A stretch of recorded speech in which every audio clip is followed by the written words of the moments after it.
مثل الفرق بين هذا الهاتف وبين هذا الهاتف.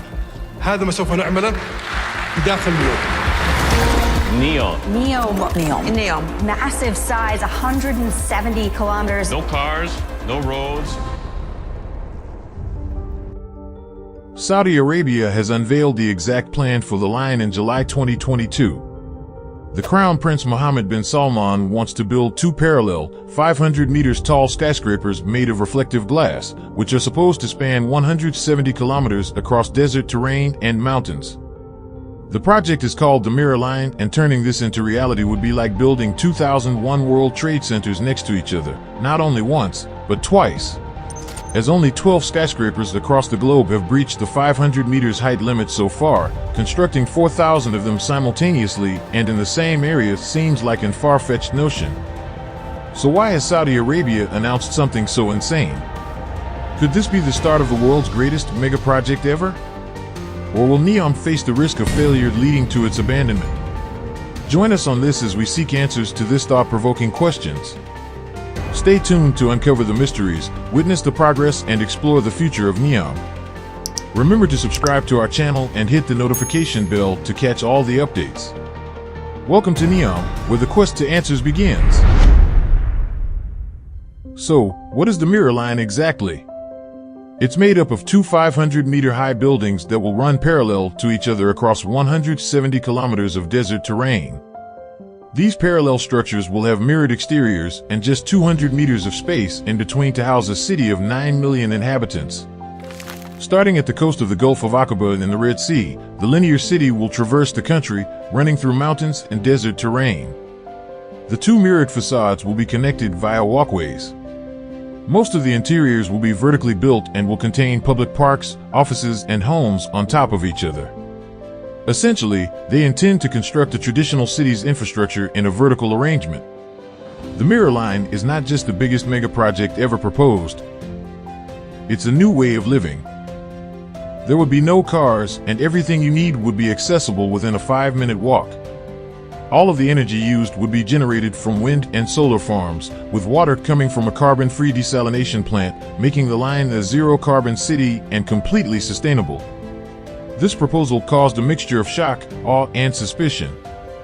Millions watched the trailers of Neom's The Line on YouTube and other platforms, but there was very little information about what was happening at the construction site, leading to doubts that it was just a marketing ploy.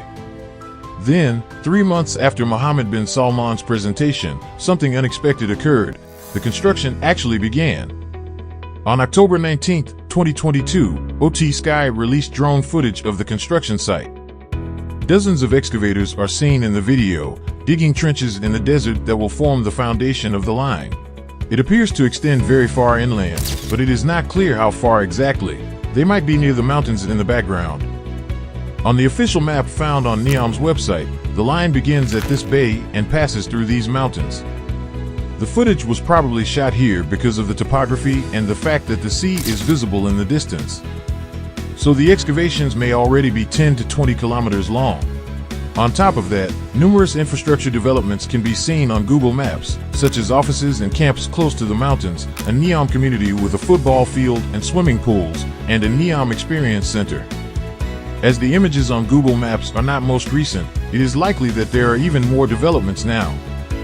Now that construction has really started, what can we expect?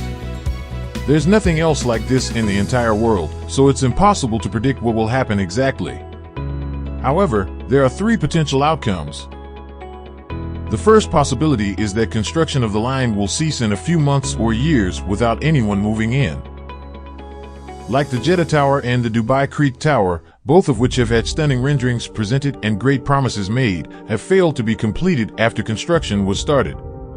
However, the proposed line in Saudi Arabia has the support of an entire country and has received massive attention from the world, so it is unlikely to suffer the same fate. Should it even get close to completion, it would be a great opportunity to bring more tourists and investors to Saudi Arabia. In the second scenario, Saudi Arabia invests heavily in their current plans and, over the next decades, succeeds in meeting the promises they set out in their trailers. Certain features, such as having no cars, generating 100% renewable energy, and implementing vertical living, could be realized. However, the sheer size of the project might make it unfeasible. Earlier, we mentioned that the line is intended to be as tall as the One World Trade Center, which took around 8 years to construct. While this time frame is reasonable, Saudi Arabia, however, wants to build a structure of similar height, but 170 kilometers in length. This would be like constructing a continuous strip of 2,000 One World Trade Centers. As this project involves 2 lines, this equates to building 4,000 of them. If we multiply 8 years for each of them, the construction would take 32,000 years. However, Saudi Arabia could potentially complete it faster as they could work on multiple parts simultaneously. Nonetheless, this is a task that would probably take centuries to complete. For comparison, it took 40,000 workers 17 years to construct the Three Gorges Dam in China, which is far smaller than the line as it is only 180 meters high and 2.3 kilometers long. But there is still a third possible outcome. There was a question raised at the beginning of this video. Could this be the greatest megaproject humanity has ever seen, or a $1 trillion construction mistake? But maybe there is another option. Now that construction has started, there may be a way to compromise. Saudi Arabia could still build the megaproject, but not on the scale that they initially planned. The line will be constructed in 5-minute walk segments, allowing the megaproject to be built bit by bit. Depending on the demand, the length could be extended accordingly. Moreover, the height of the line could be adjusted, making the construction process more feasible and realistic. By having the height, the concept of vertical living would remain unchanged, and all the features could still be included, even if the line is built on a smaller scale. This could be the world's first modern car-free city, offering a novel way of living. In many cities around the world, there have been attempts to reduce car usage. While these initiatives have had some success, cars still remain a central part of city life. The challenge of completely eliminating car journeys is a complex one. Nevertheless, it is possible that the line could become the first fully car-free city in the 21st century. This would be a unique and groundbreaking achievement.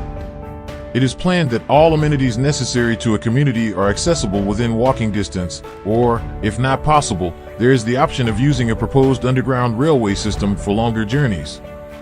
By 2030, when the first people move in, it is likely that they will be living in a proposed high-tech society, although it may be on a smaller scale than originally envisioned.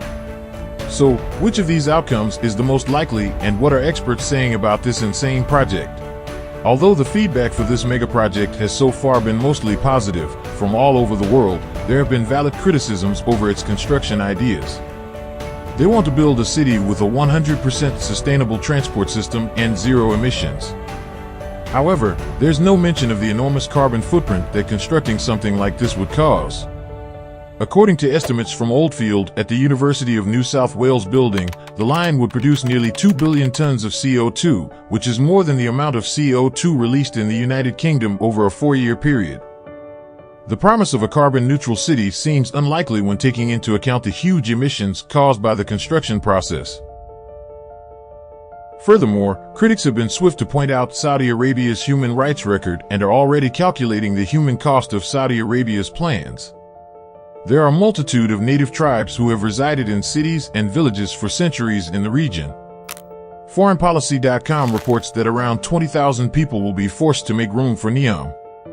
Saudi security forces have also been accused of shooting at least one protester of the development to the death. The country has also not been successful in implementing effective labor reforms, which has resulted in the exploitation of migrant workers. So far, there has been no plan of action presented by the authorities for addressing this problem. The country's poor human rights record has become a major issue, posing difficulties in obtaining finances for the $1 trillion megaproject. The planners had anticipated to draw in outside investors, however the nation is still largely ostracized by the Western world, and economic partnerships are met with opposition. Realistically, the project is massively overscaled and faces many problems, such as the mentioned human rights abuses and its feasibility. We'd love to know your thoughts on this project now that construction has begun. Will this project be successful? Will people eventually be able to live there, or will it be an abandoned megaproject?